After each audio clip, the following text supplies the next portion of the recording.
Good morning mga kumars! Cooking time again! Tayo magluluto ng munggo. Ang halo muna natin, pork. Minsan po pag nasasawa na kami sa pork, meron po sa kasi alternate na panghalo. Ayan.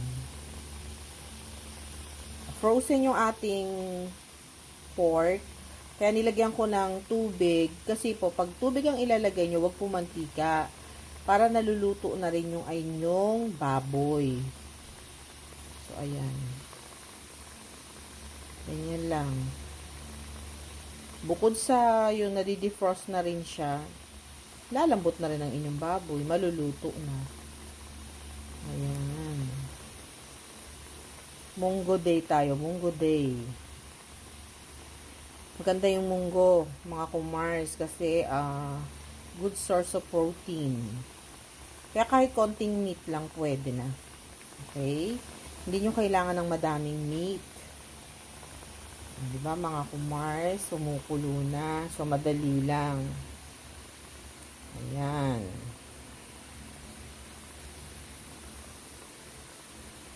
Wait lang natin siyang maghiwa-hiwalay. Hindi nyo naman kailangang i-overcook yan yung masyadong ipiprito. Titigas kasi puro laman. Walang masyadong taba. Ayan.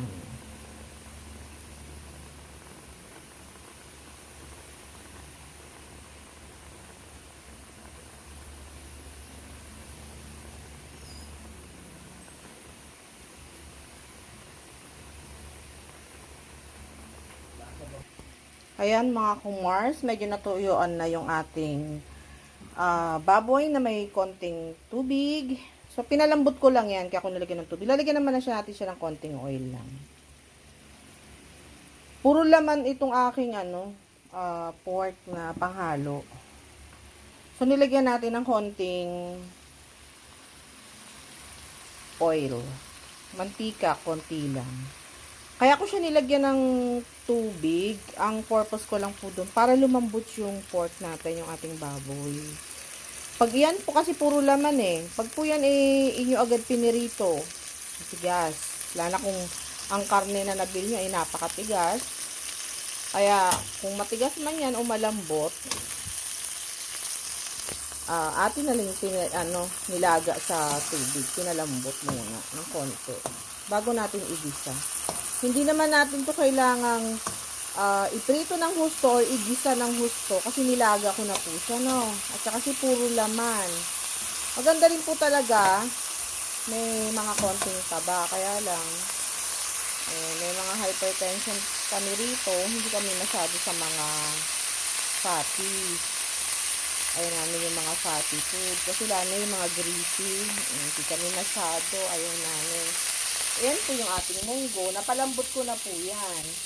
So, igigisa lang natin yung panghalo sa ating munggo. Ayan. Hindi po yan talaga totally na ginisa or pinirito ng husto. Kasi titigas naman yung ating pork kasi puro laman. Ang halo ko po dito sa ating munggo, bumili na lang tayo ng gulay. Kasi yung aming alugbate ay hindi pa masyado. Pero marami po kaming malunggay. Kaya lang nasusuya na kami sa laging malunggay. Kaya bumili naman po ko ng ibang gulay. Ayan. So ayan, pwede na natin ilagay yung ating sibuyas. Lagay na natin yung ating sibuyas. Nako, mahal na naman po ang mga panangkap. Mahal na naman ang sibuyas, kamatis. Kaya medyo tipid-tipid na naman tayo sa panangkap.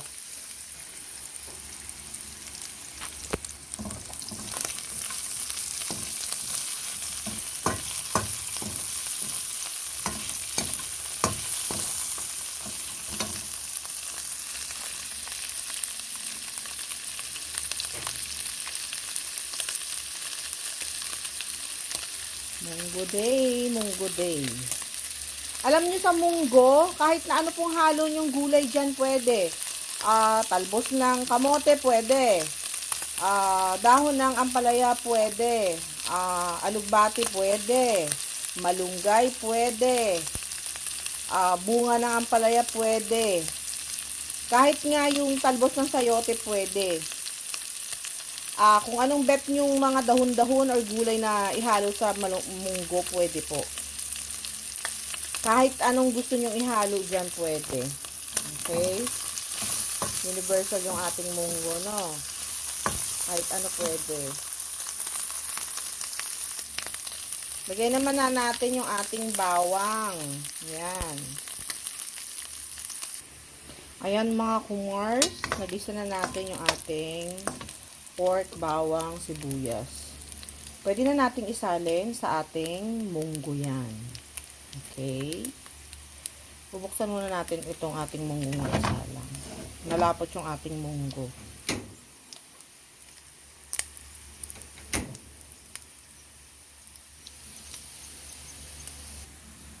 Pwede na po natin isalin yung ating munggo. Yung ating panangkap sa munggo.